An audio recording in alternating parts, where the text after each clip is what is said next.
News from Jamaica now. Public sector workers are on the defensive.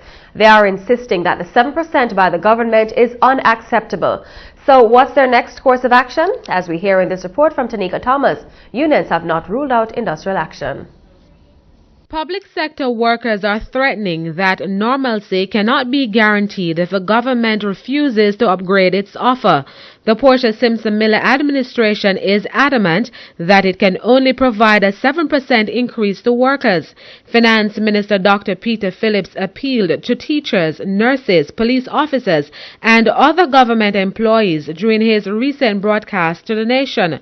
Dr. Phillips argued that the government does not have the available resources to pay workers more, and their additional demands could derail the economic reform program supported by the IMF. But his appeal has only left workers incensed. One union leader says the government's position demonstrates that it's out of touch with the plight of workers. The government must take into consideration that this is the human resource they are dealing with. Without the workers, government can't survive, right? And there's a lot of way the workers can swing the system. And I know the workers committed with us to do over the past 5 years, make the sacrifice, commit themselves to carry out the work as best as their ability. And therefore, we believe that the government should really look and consider more. Yes, we don't reach where we want to go, but we near reach. And I believe that the government could do much better than that. General Secretary of the Union of Schools, Agricultural and Allied Workers, Keith Comrie, says his union has requested a 15% increase. However, members are willing to compromise.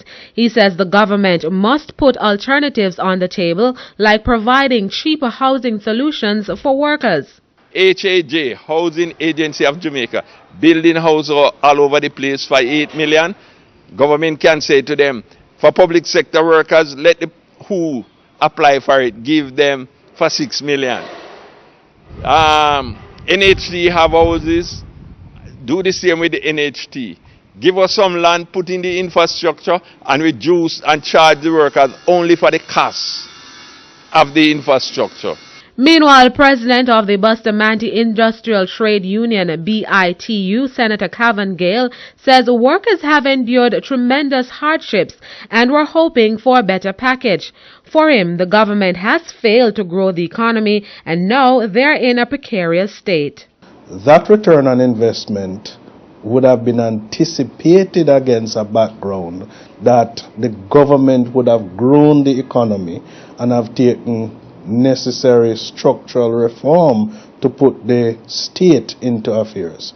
The unfortunate thing about that in terms of what is taking place now is that the public sector workers are being placed in a position where they are paying the price of the government's failure to grow the economy.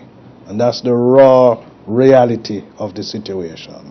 So now union leaders are declaring that the ongoing wage negotiation is at a delicate state. According to Mr. Comrie, Prime Minister Portia Simpson Miller may very well need to intervene. He says at least 90% of workers are willing to take industrial action if their needs are not met. And he says they aren't afraid. You can see it already. It's just because of leadership in the Confederation that control the workers. Right? Because the workers are very restive, things are increased. If you don't want to make any compromise, that means you're locking down shop. And that means the Prime Minister must have to intervene. And don't believe that because the government take the police to court, we'll get to be afraid. This is not the first time the government take public sector workers to court. As it relates to Dr. Phillips' utterances about government's financial constraints, Senator Cavan Gale reasons that he should have approached workers before making his position public. I think it's unfortunate on the minister's part to take that position in the public domain and call for an appeal from outside stakeholders who really they're not feeling the brunt or the burden of the public sector workers. What Minister Phillips should have done is to invite the parties back to the table, and he himself participated in the discussions and further explained to the unions the magnitude of the situation. Tanika Thomas reporting for CEEN Caribbean News.